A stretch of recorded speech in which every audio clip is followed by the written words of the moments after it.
नमस्कार। आइए सुनते हैं सुभद्रा कुमारी चौहान जी की लिखी कहानी मझली रानी।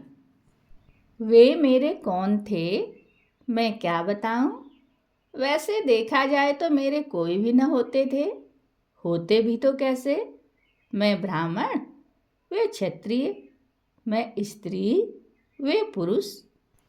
फिर न तो रिश्तेदार हो सकते थे और न मित्र। आह, यह क्या कह डाला मैंने। मित्र? भला किसी स्त्री का कोई पुरुष भी मित्र हो सकता है? और यदि हो भी तो क्या समाज इसे बर्दाश्त करेगा? यहाँ तो किसी पुरुष का किसी स्त्री से मिलना जुलना या किसी प्रकार का व्यवहार रखना ही पाप है। और यदि कोई स्त्री किसी पुरुष से किसी प्रकार का व्यवहार रखती है, प्रेम से बातचीत करती है, तो वह स्त्री भ्रष्टा है, चरित्रहीन है। नहीं तो परपुरुष से मिलने जुलने का और मतलब ही क्या हो सकता है। खैर, न तो मुझे समाज से कुछ लेना देना है, न समाज से कुछ सरोकार। समाज ने तो मुझे दूध की मक्खी की तरह निकाल कर दूर फेंक दिया है। फिर मैं ही क्यों समाज की परवाह करूं। मेरे माता पिता साधारण स्थिति के आदमी थे। परिवार में माता पिता के अतिरिक्त मुझसे बड़े मेरे 3 भाई और थे। मैं सबसे छोटी थी। छोटी होने के कारण घर में मेरा लालन पालन बड़े लाड़ प्यार में हुआ था। मेरे 2 भाई बनारस हिंदू यूनिवर्सिटी में पढ़ते थे और दोनों से छोटा राजन मैट्रिक में पढ़ रहा था। मेरे पिताजी संस्कृत के पूरे पंडित थे और पुरानी रूढ़ियों के कट्टर पक्षपाती। यहाँ तक कि वे मेरा विवाह 9 साल की उम्र में करके गौरी दान के अक्षय पुष्य के भागी बनना चाहते थे। कई लोगों के और विशेषकर मेरे भाइयों के विरोध के कारण ही वे ऐसा न कर सके थे। जब मैं 5वीं में पढ़ रही थी और मेरी आयु 14 साल के लगभग थी, तब मेरे माता पिता को मेरे विवाह की चिंता हुई। वे योग्य वर की खोज में थे ही कि संयोग से ललितपुर के तालुकेदार राजा राममोहन हमारे कस्बे में शिकार खेलने आए। कस्बे से लगा हुआ ही एक बड़ा जंगल था जहाँ शिकार खेलने का अच्छा मौका था। उनका खेमा जंगल से बाहर कस्बे के पास ही था। कस्बे वालों के लिए यह खासा तमाशा सा हो गया था। उनके तंबू में कभी ग्रामोफोन बजता और कभी नाच गाना होता। लोग बिना पैसे के तमाशे देखने को झुंड के झुंड जमा हो जाते। एक दिन मैं भी राजन और पिताजी के साथ राजा साहब के डेरे पर गई। मेरे पिताजी की राजा साहब से जान पहचान हो गई थी। हम लोग उन्हीं के पास जाकर कुर्सियों पर बैठ गए। राजा साहब ने हमारा बड़ा सम्मान किया। लौटते समय उन्होंने हम लोगों को अपनी ही सवारी पर भेजा और साथ में बहुत से फल, मेवे और मिठाइयाँ इत्यादि भी रखवा दी। कस्बे की कई लड़कियों और लड़कों ने मुझे राजा साहब की सवारी पर लौटते हुए उत्सुक नेत्रों से देखा। उस सवारी पर बैठकर मैं अनुभव कर रही थी जैसे मैं भी कहीं की रानी हूँ। मैंने उनकी ओर आंख उठाकर भी न देखा। दूसरे दिन राजा साहब ने स्वयं पिताजी को बुलवा भेजा। उनसे मिलकर 2-3 घंटे बाद जब पिताजी लौटे तो इतने प्रसन्न थे कि उनके पैर जमीन पर पड़ते ही न थे। ऐसा मालूम होता था कि सारे संसार को जीत कर आ रहे हैं। आते ही उन्होंने मेरी पीठ ठोकी और वे माँ से बोले, लो, इससे अच्छा और क्या हो सकता था। तारा का विवाह राजा साहब के मंझले लड़के से तय हो गया।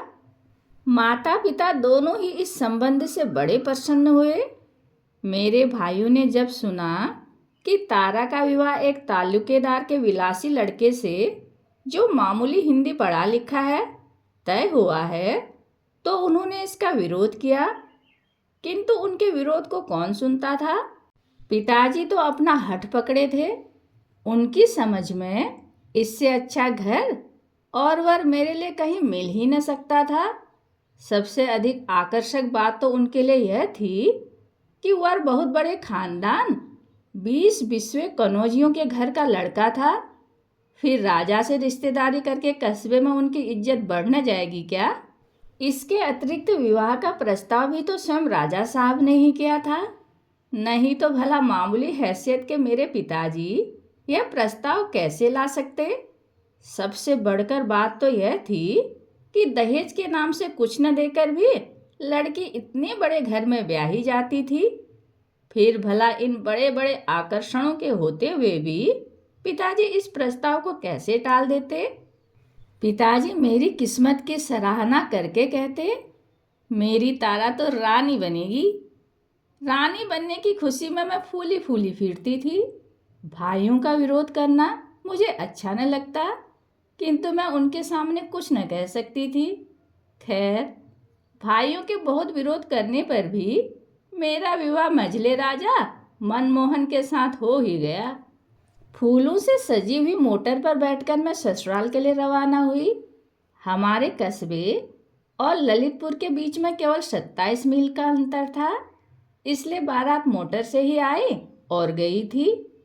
जीवन में पहली बार मोटर पर बैठी थी। ऐसा मालूम होता जैसे हवा में उड़ रही हूँ। 27 मील तक मोटर पर बैठने के बाद भी जी न भरा था।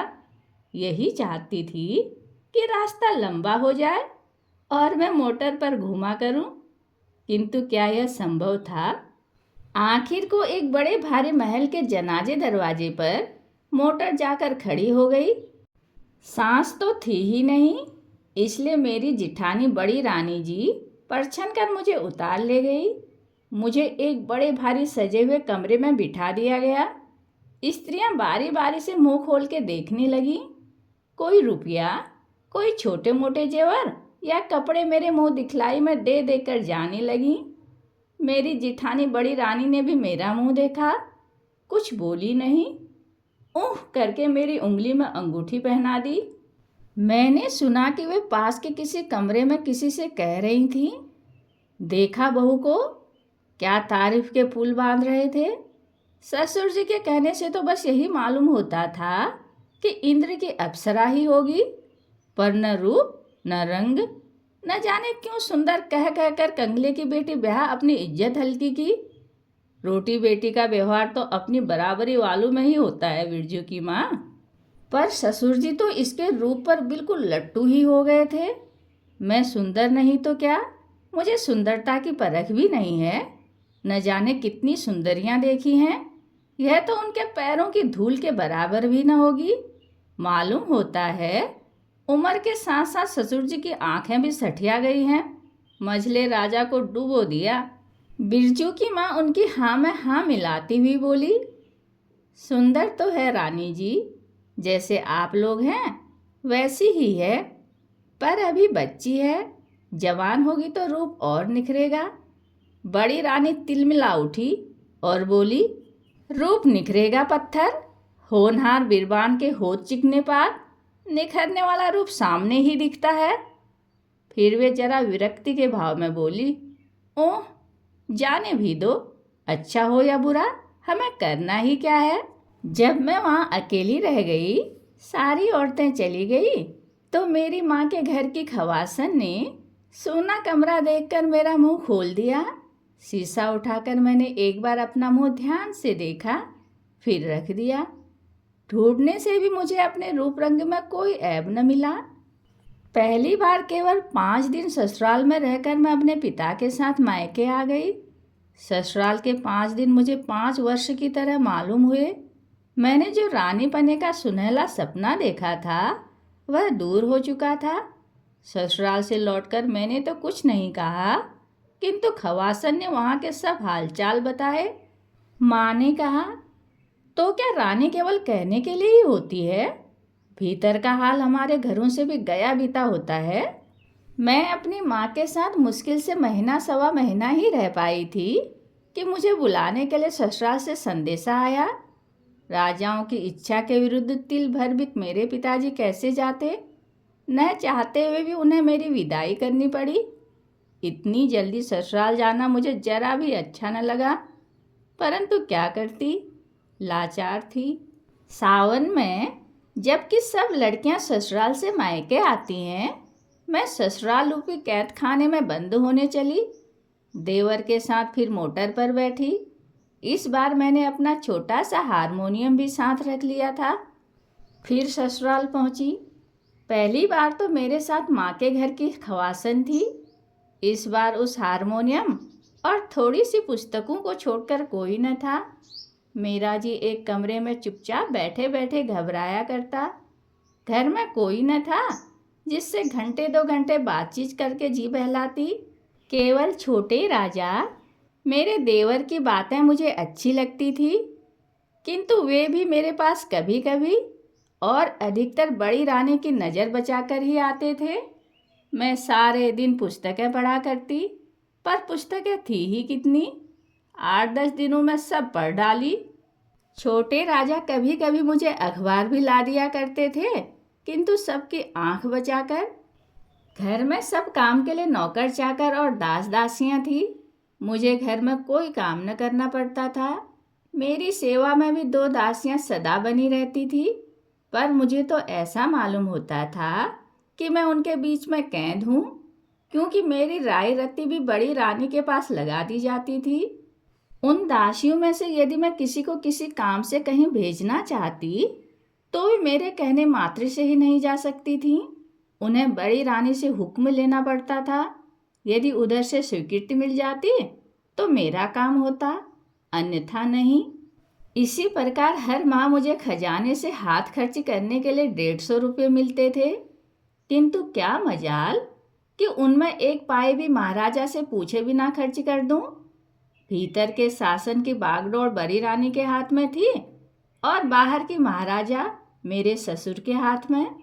मेरे पति मंझले राजा बड़े ही विलासप्रिय, मदिरा सेवी, शिकार के शौकीन और न जाने क्या क्या थे। मैं क्या बताऊं। वे बहुत सुंदर भी थे, किंतु उनके दर्शन मुझे दुर्लभ थे। 4-6 दिन में कभी घंटे आध घंटे के लिए वे मेरे कमरे में आ जाते तो मेरा अहोभाग्य समझो। उनकी रूप माधुरी को एक बार भी जी भर पीने के लिए मेरी आंखें आज तक प्यासी हैं, किंतु मेरे जीवन में यह अवसर कभी न आया। इस दिखावटी वैभव के अंदर मैं किसी प्रकार अपने जीवन को घसीटे जा रही थी। इसी समय मेरे अंधकारपूर्ण जीवन में प्रकाश की एक सुनहली किरण का आगमन हुआ। छोटे राजा की उम्र 17-18 साल की थी। वे बड़े नेक और होनहार युवक थे। घर में पढ़ने लिखने का शौक केवल उन्हीं को था। छोटे राजा मैट्रिक की तैयारी कर रहे थे और एक मास्टर बाबू उन्हें पढ़ाया करते थे। घर में आने जाने की उन्हें पूर्ण स्वतंत्रता थी। घर में स्त्रियों की आवश्यक वस्तुएं बाहर से मंगवा देना भी मास्टर बाबू के ही जिम्मे था, इसलिए वे घर में सबसे ज़्यादा परिचित थे। विवाह के बाद से ही बड़ी रानी मुझसे नाराज थी। उन्हें मेरी चाल ढाल, रहन सहन जरा भी न सुहाती। वे हर बात में मेरे ऐब ढूंढ निकालने की फिराक में रहती। तिल का ताड़ बनाकर मेरी जरा जरा सी बात को वे परिचित या अपरिचित जो कोई आता उससे कहती। शायद वे मेरी सुंदरता को मेरे ऐबों से ढक देना चाहती थीं। वही बात उन्होंने मास्टर बाबू के साथ भी की। वे तो घर में रोज ही आते थे और रोज उनसे मेरी शिकायत होने लगी, किंतु इसका असर उल्टा ही हुआ। मैंने देखा तिरस्कार की जगह मास्टर बाबू का व्यवहार मेरे प्रति अधिक मधुर और आदरपूर्ण होने लगा। छोटे राजा को मेरा गाना बहुत अच्छा लगता। वे बहुधा मुझसे गाने के लिए आग्रह करते। मुझे तो अब गाने बजाने की और कोई विशेष रुचि नहीं रह गई थी, किंतु छोटे राजा के आग्रह से मैं अब भी कभी कभी गा दिया करती थी। एक दिन की बात है, जाड़े के दिन थे, किंतु आकाश बादलों से फिर भी ढका था। मैं अपने कमरे में बैठी एक मासिक पत्रिका के पन्ने उलट रही थी। इतने में छोटे राजा आए और मुझसे बोले, मझली भाभी, कुछ गाकर सुनाओ। मैंने बहुत टाल मटोल की, किंतु छोटे राजा न माने और उन्होंने बाजा उठाकर सामने रख ही दिया। मैंने हारमोनियम पर गीत गोविंद का यह पद छेड़ा, विहरत हरिरिह सरस बसंते, नृत्यति युवति जनेन सम, सखी विरहि जनस्य दुरंते, ललित लवंग लता परिशीलन, कोमल मलय समीरे, मधुकर निकर करंबित कोकिल, कुंजन कुंज कुटीरे। मास्टर बाबू भी न जाने कैसे और कहाँ से आए और पीछे चुपचाप खड़े हो गए। छोटे राजा की मुस्कुराहट से मैं भांप गई। पीछे फिरकर उन्हें देखा तो हारमोनियम सरकाकर मैं चुपचाप बैठ गई। वे भी हंसकर वहीं बैठ गए। बोले, मझली रानी, आप इतना अच्छा गा सकती हैं, मैंने आज ही जाना। छोटे राजा, अच्छा न गाती तो क्या मैं मूर्ख था जो इनके गाने के पीछे अपना समय नष्ट करता। इधर ये बातें हो ही रही थी कि दूसरी तरफ से पैर पटकती हुई बड़ी रानी कमरे में आई और क्रोध से बोली, यह घर तो अब भले आदमी का रहने लायक रह ही नहीं गया है। लाज शर्म तो सब जैसे धोखे पी ली हो। बाप रे बाप, हद हो गई। जैसे हल्के घर की है वैसे ही हल्की बातें यहाँ भी करती है। पास पड़ोस वाले सुनते होंगे तो क्या कहते होंगे, यही ना कि मझली राजा की रानी रंडियों की तरह गा रही है। बाबा, इस कुल में तो ऐसा कभी नहीं हुआ। कुल को तो न लजवाओ देवी। बाप के घर जाना तो भीतर क्या, चाहे सड़क पर गाती फिरना, किंतु यहाँ यह सब न होने पाएगा। तुम्हें क्या, घर के भीतर बैठी बैठी चाहे जो कुछ करो, वहाँ आदमियों की तो नाक कटती है। एक सांस में इतनी सब बात कह के बड़ी रानी चली गई। मैंने सोचा, शराब पीकर रंडियों की बाह में बाह डालकर टहलने में आदमियों की नाक नहीं कटती, गरीबों पर मनमाने जुल्म करने पर नाक नहीं कटती। नाक कटती है मेरे गाने से। सो अब मैं बाजे को कभी हाथ ही न लगाऊंगी। उस दिन से मैंने फिर बाजे को कभी हाथ से नहीं छुआ और न छोटे राजा ने ही कभी मुझसे गाने का आग्रह किया। यदि वे आग्रह करते तब भी मुझ में बाजा छूने का साहस न था। इस घटना के कई दिन बाद एक दिन मास्टर बाबू छोटे राजा को पढ़ाकर ऊपर से नीचे उतर रहे थे और मैं नीचे से ऊपर जा रही थी। आखिरी सीढ़ी पर ही मेरी उनसे भेंट हो गई। वे ठिठक कर बोले, कैसी हो मझली रानी? जीती हूँ। खुश रहा करो। इस प्रकार रहने से आखिर कुछ लाभ? जी को कैसे समझाऊं मास्टर बाबू? अच्छी अच्छी पुस्तकें पढ़ा करो, उनसे अच्छा साथी संसार में तुम्हें कोई न मिलेगा। पर मैं अच्छी अच्छी पुस्तकें लाऊं कहाँ से? लाने का जिम्मा मेरा। यदि आप अच्छी पुस्तकें ला दिया करें तो इससे अच्छी और बात ही क्या हो सकती है? यह कौन सी बड़ी बात है मझली रानी? मेरे पास बहुत सी पुस्तकें रखी हैं, उनमें से कुछ मैं तुम्हें ला दूंगा। इस कृपा के लिए उन्हें धन्यवाद देती हुई मैं ऊपर चली और वे बाहर चले गए। मैंने ऊपर आंख उठाकर देखा तो बड़ी रानी खड़ी हुई तीव्र दृष्टि से मेरी ओर देख रही थी। मैं कुछ भी न बोलकर नीची निगाह किए हुए अपने कमरे में चली गई। दूसरे दिन मास्टर बाबू समय से कुछ पहले ही आए। उनके हाथ में कुछ पुस्तकें थी। वे छोटे राजा के कमरे में न जाकर सीधे मेरे कमरे में आए और बाहर से ही आवाज़ दी, किंतु दोनों दासियों में से उस समय एक भी हाजिर न थी। इसलिए मैंने ही उनसे कहा, आइए मास्टर बाबू। वे आकर बैठ गए। किताबों और लेखकों के नाम बतलाकर वे मुझे किताबें देने लगे। ये महात्मा गांधी की आत्मकथा के 2 भाग हैं। यह है बाबू प्रेमचंद की रंगभूमि, इसके भी 2 भाग हैं। यह मैथिली बाबू का साकेत और यह पंत जी का पल्लव। इसके अतिरिक्त और भी बहुत सी पुस्तकें हैं। इन्हें तुम पढ़ लोगी तब मैं तुम्हें और ला दूंगा। इसके बाद वे साकेत उठाकर उर्मिला से लक्ष्मण की विदा का जो सुंदर चित्र मैथिली बाबू ने अंकित किया है मुझे पढ़कर सुनाने लगे। इतने ही में मुझे वहाँ बड़ी रानी की झलक दिख पड़ी और उसके साथ ही मेरे कमरे के दोनों दरवाजे फटाफट बंद हो गए। मास्टर बाबू ने एक बार मेरी तरफ फिर दरवाजे की तरफ देखा और बोले, भाई, यह दरवाज़ा किसने बंद कर दिया है? खोल दो। जब कोई उत्तर न मिला तो मुझे क्रोध आ गया। मैंने तीव्र स्वर में कहा, यह दरवाज़ा किसने बंद किया है? खोलो। क्या मालूम नहीं है कि हम लोग भीतर बैठे हैं? बड़ी रानी की कर्कश आवाज़ सुनाई दी, ठहरो, अभी खोल दिया जाएगा। तुम लोग भीतर हो यही दिखाने के लिए दरवाज़ा बंद किया है, पर देखने वाले भी जरा आ जाएं।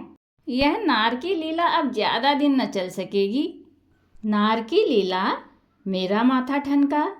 हे भगवान, क्या पुस्तक पढ़ना भी नार की लीला है? इस प्रकार लगभग 15 मिनट हम लोग बंद रहे। गुस्से में मास्टर बाबू का चेहरा लाल हो रहा था। उधर बाहर बड़े राजा, मझले राजा और महाराजा जी की आवाज़ें मुझे सुनाई दी और उसके साथ ही कमरे का दरवाज़ा खुल गया।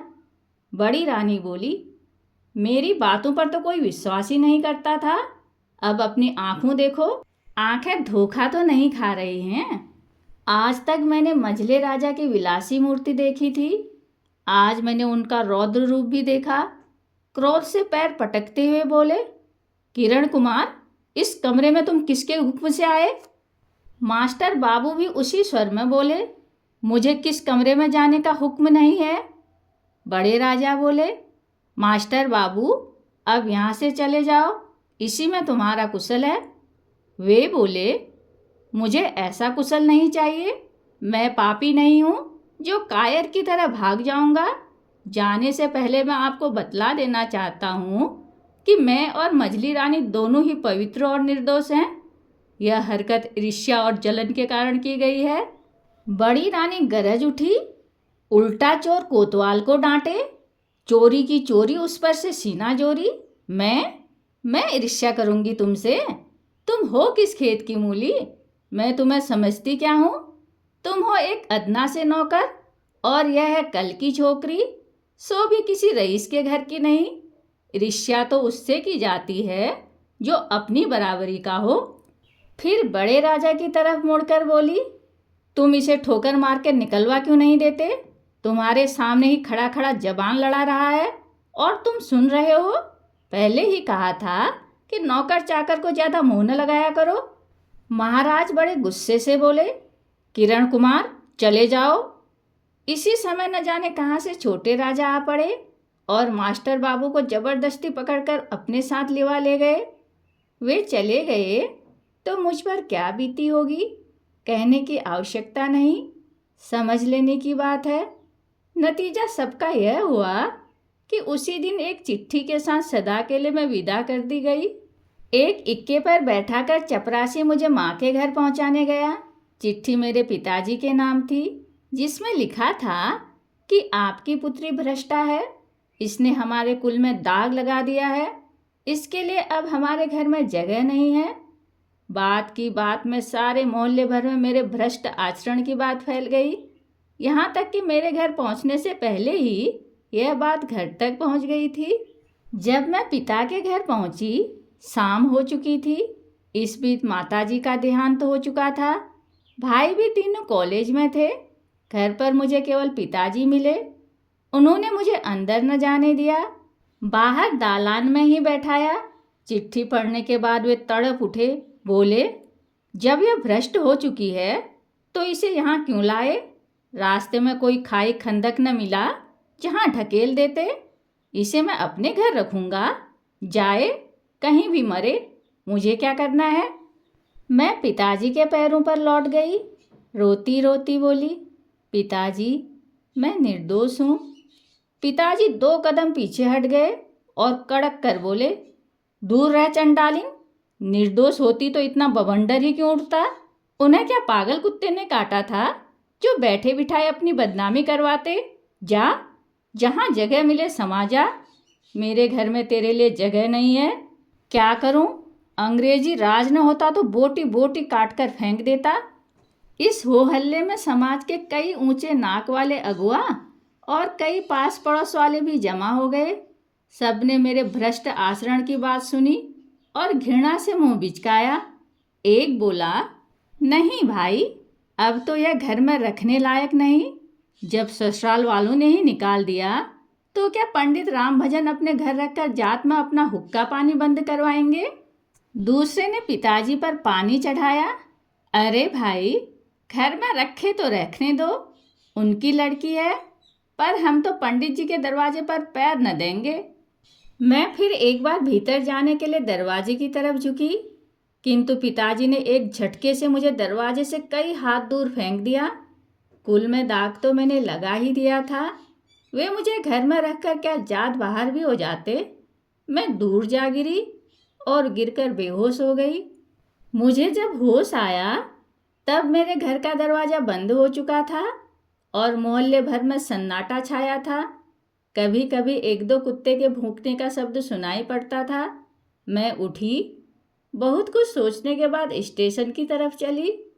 एक कुत्ता भौंक उठा, जैसे कह रहा हो कि अब इस मोहल्ले में तुम्हारे लिए जगह नहीं है। जब मैं स्टेशन पहुंची, एक गाड़ी तैयार खड़ी थी। बिना कुछ सोचे विचारे मैं गाड़ी के एक जनाने डिब्बे में बैठ गई। गाड़ी कितनी देर तक चलती रही, कहाँ कहाँ खड़ी हुई, कौन कौन से स्टेशन बीच में आए, मुझे कुछ पता नहीं। किंतु सवेरे जब ट्रेन कानपुर पहुंचकर रुक गई और एक रेलवे कर्मचारी ने आकर मुझे उतरने को कहा, तो मैं जैसे चौंक सी पड़ी। मैंने देखा पूरी ट्रेन यात्रियों से खाली हो गई है। स्टेशन पर भी यात्री बहुत कम थे। ट्रेन से उतरकर मेरी समझ में ही ना आता था कि कहाँ जाऊं। कल इस समय तक जो एक महल की रानी थी, आज उसके खड़े होने के लिए भी स्थान न था। बहुत देर बाद मुझे एकाएक ख्याल आया कि सत्याग्रह संग्राम तो छिड़ा ही हुआ है, क्यों न मैं भी चलकर स्वयं सेविका बन जाऊं और देश सेवा में जीवन बिता दूं। पूछती हुई मैं किसी प्रकार कांग्रेस दफ्तर पहुंची। वहां पर 2-3 व्यक्ति बैठे थे। उन्होंने मुझे पूछा कि मेरे पास किसी कांग्रेस कमेटी का प्रमाण पत्र है। मैंने कहा नहीं, तो उन्होंने मुझे स्वयं सेविका बनाने से इनकार कर दिया। इसके बाद मैं इसी प्रकार कई संस्थाओं और सुधारकों के दरवाजे दरवाजे भटकी, किंतु मुझे कहीं भी आश्रय न मिला। विवश होकर वह भूखी प्यासी चल पड़ी, किंतु जाती कहाँ। थककर एक पेड़ के नीचे बैठ गई। मैंने अपनी अवस्था पर विचार किया। मैं आज रानी से पथ की भिखारिन हो चुकी थी। मेरे सामने अब भिक्षावृत्ति को छोड़कर दूसरा उपाय ही क्या था। इसी समय न जाने कहाँ से एक भिखारिन बुढ़िया भी उसी पेड़ के नीचे कई छोटी छोटी पोटलियाँ लिए हुए आकर बैठ गई। बड़े इत्मीनान के साथ अपने दिन भर के मांगे हुए आटे दाल चावल को अपने चीथड़े में अच्छी तरह बांधकर बुढ़िया ने मेरी तरफ देखा। मैंने भी उसकी ओर देखा। दुख में भी एक प्रकार का आकर्षण होता है, जिसने क्षण भर में ही हम दोनों को एक कर दिया। भिखारिन बहुत बूढ़ी थी, उसे आँख से कम दिखता था। भिक्षावृत्ति करने के लिए अब उसे किसी साथी या सहारे की जरूरत थी। मैं उसी के साथ रहने लगी। कई बार मैंने आत्महत्या करनी चाही, किंतु उस समय ऐसा मालूम होता कि जैसे कोई हाथ पकड़ लेता हो। मैं आत्मघात भी न कर सकी। लगातार 1 साल तक भिखारिणी के साथ रहकर मुझे भीख मांगना न आया। आता भी कैसे? अतएव मैं बुढ़िया का हाथ पकड़कर उसे सहारा देती हुई चलती, भीख वही मांगा करती। मैं जवान थी, सुंदर थी। फटे चीथड़े और मैले कुचेले वेश में भी मैं अपना रूप न छिपा सकती। मेरा रूप ही हर जगह मेरा दुश्मन हो जाता। अपने सतीत्व की रक्षा हेतु मुझे बहुत सचेत रहना पड़ता था और इसलिए मुझे जल्दी जल्दी स्थान बदलना पड़ता था। मेरे बदन की साड़ी फटकर तार तार हो गई थी। बदन ढकने के लिए साबित कपड़ा भी न था। प्रयाग में माघी अमावस्या के दिन बड़ा भारी मेला लगता है। बुढ़िया ने कहा, वहाँ चलने पर हमें 3-4 महीने भर खाने को मिल जाएगा और कपड़ों के लिए पैसे भी मिल जाएंगे। मैं बूढ़ी के साथ पैदल ही प्रयाग के लिए चल पड़ी। मांगते खाते कई दिनों में हम लोग प्रयाग पहुँचे। यहाँ पूरे महीने भर मेला रहता है। दूर दूर के बहुत से यात्री आते हैं। हम लोग रोज़ सड़क किनारे एक कपड़ा बिछाकर बैठ जाते और दिन भर भिक्षा मांगकर शाम को एक पेड़ के नीचे अलाव जलाकर सो जाते। एक दिन इसी प्रकार शाम को जब हम दिन भर की भिक्षावृत्ति के बाद लौट रहे थे, एक बग्घी निकली जिसमें कुछ स्त्रियां थीं। बुढ़िया 1 पैसे के लिए हाथ फैलाकर गाड़ी के पीछे पीछे दौड़ी। कुछ देर बाद गाड़ी के अंदर से 1 पैसा फेंका गया। शाम को धुतले प्रकाश में बुढ़िया जल्दी पैसा न देख सकी। वह पैसा देखने के लिए कुछ देर झुकी रही। उसी समय एक मोटर पीछे से और एक सामने से आ गई। बुढ़िया ने बचना चाहा। मोटर वाले ने भी बहुत बचाया, पर बुढ़िया मोटर की चपेट में आ ही गई। उसे गहरी चोट लगी और उसे बचाने की चेष्टा में मुझे भी काफ़ी चोट आई। जिस मोटर की चपेट हम लोगों को लगी थी, उस मोटर वाले ने पीछे मुड़कर देखा भी नहीं, किंतु दूसरी मोटर वाले रुक गए। उसमें से 2 व्यक्ति उतरे। मेरे मुंह से सहसा एक चीख निकल गई। कई दिनों तक लगातार बुखार के बाद जिस दिन मुझे होश आया, मैंने अपने आप को एक जनाने अस्पताल के पर्दा वार्ड के कमरे में पाया। एक खाट पर मैं पड़ी थी। मेरे पास ही दूसरी खाट पर भिखारिणी मरणासन्न अवस्था में पड़ी थी। मैं खाट से उठकर बैठने लगी तो मास्टर बाबू पास ही कुर्सी पर बैठे कुछ पढ़ रहे थे। मुझे उठते देखकर पास आकर बोले, अभी आप न उठें, बिना डॉक्टर की अनुमति के आपको खाट से उठना नहीं है। क्यों? मैं पथ की भिखारिणी, मुझे ये साफ सुथरे कपड़े, नरम नरम बिछौने क्यों चाहिए? कल से तो मुझे फिर वही गली गली की ठोकर खानी पड़ेगी ना। उनकी बड़ी बड़ी आंखें सजल हो गई। वे बड़े ही करुण स्वर में बोले, मझली रानी, क्या तुम मुझे क्षमा न करोगी? तुम्हारा अपराधी तो मैं ही हूँ ना। मेरे ही कारण तो आज तुम राजरानी से पथ की भिखारिणी बन गई हो। जब मुझे उन्होंने मझली रानी कहकर बुलाया तो मैं चौंक पड़ी। सहसा मेरे मुंह से निकल गया, मास्टर बाबू। 2-3 दिन में मैं पूर्ण स्वस्थ हो गई, परंतु भिखारिणी की हालत न सुधर सकी। एक दिन उसने अपनी जीवन लीला समाप्त कर दी। उसके अंतिम संस्कारों से निवृत्त होकर मैं मास्टर बाबू के साथ उनके बंगले में रहने लगी, किंतु मैं अभी तक नहीं जान सकी कि वे मेरे कौन हैं। वे मुझ पर माता की तरह ममता और पिता की तरह प्यार करते हैं, भाई की तरह सहायता और मित्र की तरह नेक सलाह देते हैं, पति की तरह रक्षा और पुत्र की तरह आदर करते हैं। कुछ न होते हुए भी वे मेरे सब कुछ हैं, और सब कुछ होते हुए भी वे मेरे कुछ नहीं हैं। कहानी सुनने के लिए धन्यवाद।